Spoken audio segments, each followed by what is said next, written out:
I'm Doug Holdreed, an artist and educator in Trinidad, Colorado, and a member of the Pinon Canyon Expansion Opposition Coalition.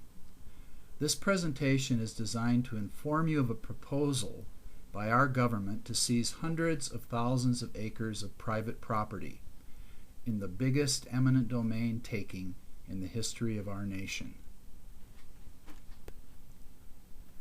Fort Carson's Pinon Canyon Maneuver Site is located in Los Animas County, Colorado, east of Trinidad. It was acquired in the early 80s and currently encompasses 237,000 acres. When the site was established, there were few willing sellers. Ranchers who had lived on the same land as their homesteading ancestors for 4 and 5 generations were faced with a dilemma: either negotiate a sale to the Army or face condemnation and forced removal. Right now, the Army wants to triple the size of the current site by acquiring an additional 418,000 acres. That would expand the site within the oval area indicated on the map. But leaked documents from Fort Carson indicate that the ultimate plan may be much bigger, turning the entire southeastern corner of the state into a huge live fire range, extending the site all the way to the Kansas, New Mexico, and Oklahoma borders. There's a commonly held misconception that the land east of I-25 in southern Colorado is flat, unpopulated, and pretty much worthless. That's because when you drive across it on highways 160 and 350, you don't see much. You have to get off the paved roads to discover what's really out there. Red rock canyons, some as much as 1,000 feet deep, cut into the prairie by the Purgatory and Episcopal rivers. But you really can't appreciate all of this from the highway. That's because you don't see these canyons until you get right up to their rims.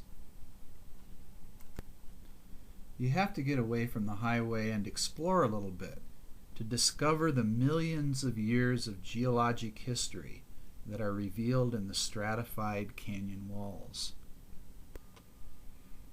And it takes a little bit of extra time to discover the remnants of Colorado's early history along the banks of these rivers. William Bent, the early trader who transformed Colorado through his trade with the Cheyenne, Arapaho, and Comanche Indians, built his home along the banks of the Purgatory River. And if you travel north from Highway 160, you'll come to the Episcopal State Wildlife Area, where Charlie Goodnight, one of the first cattlemen in the West, had a ranch at the head of Episcopal Canyon. It was along the route of the Goodnight Loving Trail. During the 19th century, the mountain branch of the Santa Fe Trail traversed the region, and some of Colorado's first settlers established themselves in the region. The ruins of these pioneers are still there, but you can't see them from the highway. This land around Pinon Canyon was the wilderness between the western frontier of Missouri and the Spanish outpost of Santa Fe. This was a land where 3 cultures, Anglo, Hispanic, and Native American, first encountered each other. Driving through the region, you might suppose that nobody much has ever lived here, but you'd be wrong. Human beings have called this land their home for many thousands of years, and they continue to call it home in the present.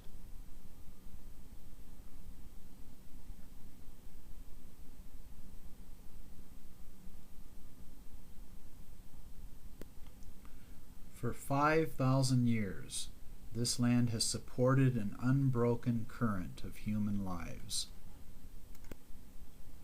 This is a place where the people and the land are one.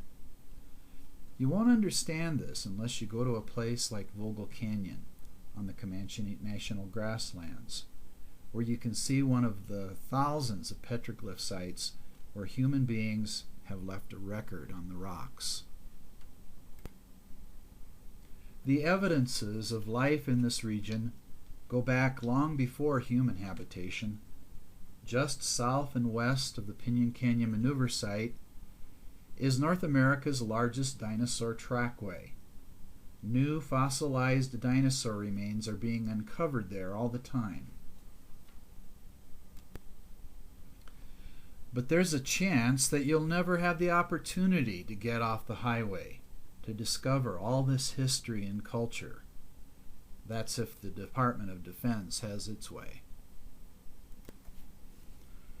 Back in the early 80s, when the current Pinon Canyon Maneuver Site was created, the military made a number of promises to us. They promised us that they were not going to use live fire. They promised us that they would never again take more land to expand the site. They said that lost tax revenue would be made up for by a program called Payment in Lieu of Taxes. And they promised us that the presence of the facility would mean economic stimulation for our region. Well, none of these promises have proved to be true.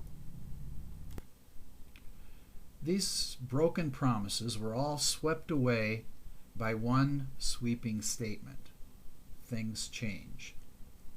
The world changed, the mission of the military changed, and so promises were broken.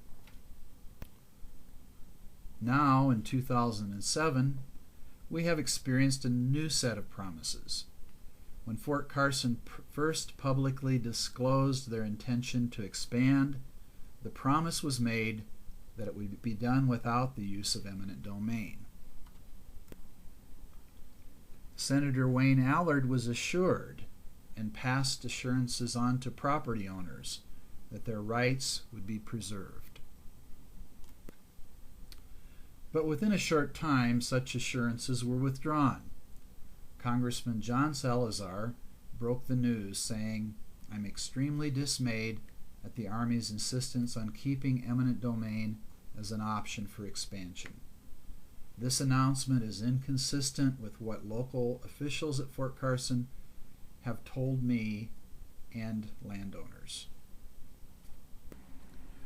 This concludes part 1 of the presentation on the Pinon Canyon expansion. I'd like you to take a look at part 2. You can contact the Pinon Canyon Opposition Coalition by giving us a phone call. It's at area code 719-980-5114, or emailing us at pceoc@hughes.net. We'd also like you to take a look at our website, www.pinoncanyon.com. This video presentation continues with part 2 of the Pinon Canyon expansion.